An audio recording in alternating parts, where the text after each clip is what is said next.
રીત રિવાજ સામે માનવતાની કસોટી ભાગ 3। અદિતિને રિવાજ તોડવા બદલ ગામમાંથી બહિષ્કારનો દંડ થયો હતો અને તેના પતિ વિવેકને પત્ની કે ગામમાંથી કોઈ એકને પસંદ કરવાનો કઠોર નિર્ણય લેવાનો હતો। બહિષ્કારનો માર્ગ। વિવેકની નજર તેની પત્નીના નિર્ભય ચહેરા પર સ્થિર થઈ। અદિતિની આંખોમાં દોષની લાગણી નહીં પણ ગર્વ હતો। તે ગર્વ કે તેણે ભૂખે મરતા માનવને બચાવવાનો ધર્મ નિભાવ્યો હતો। વિવેકને અચાનક સમજાઈ ગયું કે જો તે આજે અદિતિનો સાથ છોડી દેશે તો તે માત્ર એક પત્નીનો નહીં પણ તેની પોતાની માનવતાનો સાથ છોડી દેશે। વિવેકે એક ઊંડો શ્વાસ લીધો, મુખ્ય વડીલ તરફ દ્રઢતાથી જોયું અને કહ્યું, વડીલો, મેં મારો નિર્ણય લઈ લીધો છે। મારી પત્નીએ કરેલું કાર્ય કુંડલીના નિયમોમાં અપરાધ હશે પણ પ્રભુની નજરમાં ધર્મ છે। હું મારી પત્નીનો સાથ નહીં છોડું। જ્યાં અદિતિ ત્યાં વિવેક। આ નિર્ણય સાંભળીને આખા ચોકમાં સન્નાટો છવાઈ ગયો। શામજી ગુસ્સાથી લાલચોળ થઈ ગયો।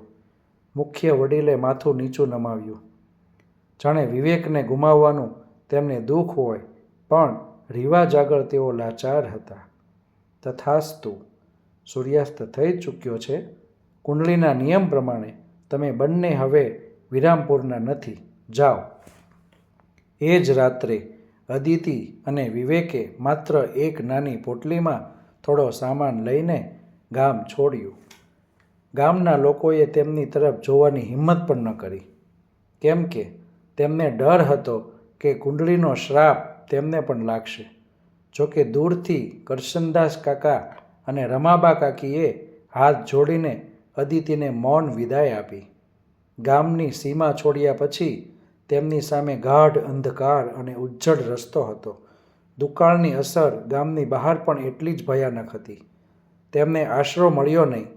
ભૂખ અને તરસ હવે અદિતિની અંગત પીડા બની ગઈ હતી। અદિતિ, વિવેકે કંટાળીને કહ્યું, જો હું ગામમાં રહ્યો હોત તો કમસે કમ આપણી પાસે ખોરાક તો હોત।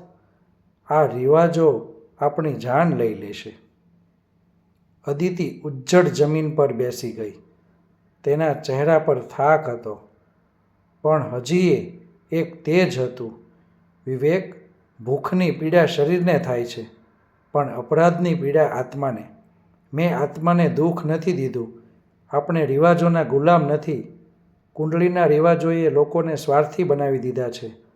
તેઓ અનાજ સંગ્રહ કરીને બેઠા છે પણ દાન આપવાની મનાઈ છે। શું આ ધર્મ છે? વિવેક ચૂપ થઈ ગયો। બીજા દિવસે સવારે તેઓ એક સૂકી નદીના કિનારે પહોંચ્યા। તેમણે પીવા માટે પાણીનું એક ટીપું પણ ન મળ્યું। વિવેક નિરાશ થઈને ધૂળ પર પડી ગયો। અદિતિ ગભરાઈ પણ તેણે હિંમત રાખી। તેણે આસપાસ જોયું અને તેને દૂર એક જૂનું જર્જરિત મંદિર દેખાયું। તેઓ માંડ માંડ મંદિરે પહોંચ્યા। મંદિરમાં પાણી નહોતું પણ એક ખૂણામાં માટીના વાસણો પડેલા હતા જે દર્શાવતા હતા કે ભૂતકાળમાં અહીં કોઈ રહેતું હશે। અદિતિ અને વિવેકે મંદિરની આસપાસની જમીન પર સખત મહેનત કરી। તેઓએ એક નાનો ખાડો ખોદ્યો અને ચમત્કારિક રીતે થોડા સમય પછી તેમાંથી ઝીણું પાણી આવવાનું શરૂ થયું। તે પાણી ગંદુ હતું પણ તેમના માટે તો અમૃત સમાન હતું। ત્યાં બેઠા બેઠા અદિતિએ વિવેકને કહ્યું, ગામમાં રિવાજો હતા પણ માનવતા મરી ગઈ હતી। અહીં કાંઈ નથી પણ માનવતાનો બીજ જીવંત છે। આપણે આ પીડા સહન કરીશું અને અહીં જ આપણું નવું જીવન શરૂ કરીશું। એ જ સાંજે વિરામપુરથી થોડે દૂર એક નાનકડી ઝૂંપડીમાં બે ભૂખ્યા માનવોએ ઝીણા પાણીના સહારે આગામી સંઘર્ષ માટેની તૈયારી શરૂ કરી। જ્યારે અદિતિ અને વિવેક જીવન અને મૃત્યુ વચ્ચે સંઘર્ષ કરી રહ્યા હતા ત્યારે વિરામપુરમાં કુંડલીના રિવાજોનું પાલન ચાલી રહ્યું હતું પણ ત્યાંની માનવ પીડા હવે એક નવી અને ભયંકર કટોકટીનું સ્વરૂપ લઈ રહી હતી। મિત્રો, આગામી વાર્તા આપણે આગળના ભાગમાં જોઈશું। નમસ્કાર મિત્રો, ચેનલ સબસ્ક્રાઈબ ન કરી હોય તો ચેનલ મારી સબસ્ક્રાઈબ જરૂર કરજો. આભાર.